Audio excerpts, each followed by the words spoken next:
Hello, friends. It's officially March Madness. The tournament has, I guess, officially begun if you count playing games. So I just thought, in order to spread the holiday cheer a little bit, I'd make this video called the Maddest March. What if everyone on Earth wanted to participate in March Madness at the same time? What would that look like? So as you know, there are only 64 teams, well 68, but 64 teams that can play in the main bracket of March Madness. But, you know, I think I could go pretty far in March Madness, but I don't want to shut any of these teams out. Like, you know, just get me and four of my buddies, I think we could go pretty far. So, I mean, if we wanted to play and everyone else wanted to play too, how would we chop that up? So there's 8.1 billion people on Earth. And games per day, I'd want to do the whole month of March. So obviously on the last day of March, you're going to want to have the whole day reserved for the finals, you know. And then you're going to want to have 2 games on the 30th. That'll be your final 4. And then 4 games on the 29th. And then 8 games on the 28th. And we keep going up by powers of 2. You know, so there's a sequence. So 31st is 2 to the 0. 30th is 2 to the 1. Etc., etc., etc., until you get to March 1st, which is going to be 2 to the 30th. Okay, and that's a billion games.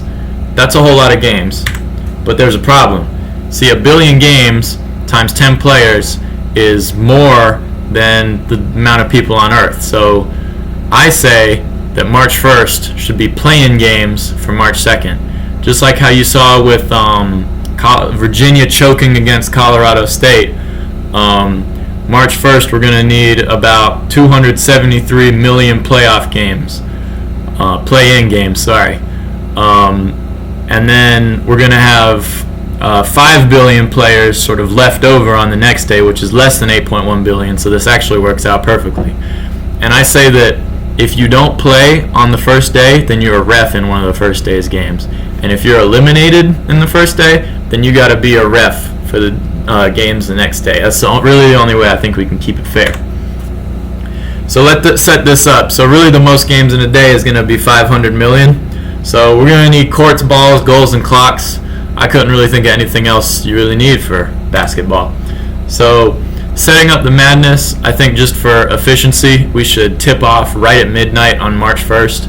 I just sort of estimated 20-minute halves plus half times and timeouts is going to be about a 1-hour game. So the 536 million games that we need to play on the first day, or second day, divided by 24 hours in a day means we're going to have 22 million games running at the same time for the whole day. So clocks, that's a pretty easy one. There's a whole lot of smartphones in the world. Just pull your phone out, that's the clock. Goals, we'll have to get creative, make some goals out of wood. This one wasn't really fun to crunch the numbers on. Finding a court. This one's going to be interesting. So at first I thought interstate highways would be a good idea because you can lay them sort of side to side like this. So if a basketball court's 94 feet long and an 8-lane highway is 96 feet wide, you could, you know, have them really compact, have it really nicely done like that. But I crunched the numbers and we'd still be left with about 17 million games yet to play. So I thought, okay, let's do just other highways, you know. There's about 1 billion feet of expressway in the whole world, so I'm like, okay, let's just assume those are 4 lanes and you stack them end to end. But then we could only play 14 million games at once. Maybe we could do a little better, you know, by optimizing the space on bigger highways, go side to side.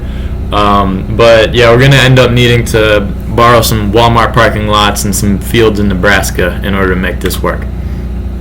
So balls, this one's easy. You need 283 square inch ball. We got 1.5 billion cows, about 40 square feet of leather. It's about 40 million feet of leather. We'll be good on that. So here's the real question. What are your odds of winning? So obviously there's 810 million teams. So you got a 1 in 810 million chance of winning. That's easy. But what are the odds of a perfect bracket? Now if you know how they derived the chances of getting a perfect March Madness bracket, this will look pretty familiar to you. So there's 2 possible outcomes per game, and in order to get a perfect outcome, you need to pick the right one each time. So you need to pick the correct one of 2, the correct one of 2, the correct one of 2. We use what's called the fundamental counting principle to say that, okay, since we're picking from 2 options each time, we need to make this decision for however many number of games there are.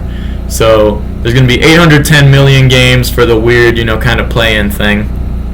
And then 2 to the 29th games plus 2 to the 28th games plus da-da-da-da-da-da onto the finals. So you're going to end up with 2 to the power of whatever that sum is. And that is an unfathomable number. So that ends up being 10 to the power of 567 million, which is, so your odds then are 1 with 567 million zeros, which is, you can't even begin to think, you can't even begin to think of 567 million. Imagine 1 with 567 million zeros. Beyond comprehensible. Atoms in the universe. There's 10 to the 82. This is a very liberal estimate. So take the whole universe, shrink it down to the size of an atom, and then put that atom in its own universe. How many atoms, not universes, atoms in the universe do we have? 10 to the power of 6,742. Take this big weird universe we just made, shrink that down to the size of an atom, put all of these atoms in a new universe. So now we have the universe. Inside the universe are atom-shaped universes. Inside that universe are atom-shaped universes, and inside that universe are individual atoms. That is going to have 10 to the 551,000 atoms. Do this process again. You're going to have 10 to the 45 million of these. Alright, you can't do the process again, but take these universe in a universe in a universe in a universe things, take all of these. You're going to need 10 to the power of 521 million of these. Okay? That is ridiculous. That's insane. This is already more atoms than there are in the universe, and you want so now we're just multiplying all of these universes. So you need 10, it's not even a word for that. There's 10 quadrillion, that's got what, 12 zeros? There's 10 pentillion, that's got 15 or 18 zeros. We have for like 18 zeros, for 30 zeros. We have Google, which has 100 zeros. We have Googleplex, which is crazy big. It's bigger than this. So I guess it's not a Googleplex. But, we have a Google that has 100 zeros. This is impossibly large. A couple of my March Madness notes. Purdue's either out second round or winning it all. There's going to be a Husker sanity run. They got that one really good Asian point guard. Duke is going to choke probably, and I bet anything on Bama over UNC. Have a nice day.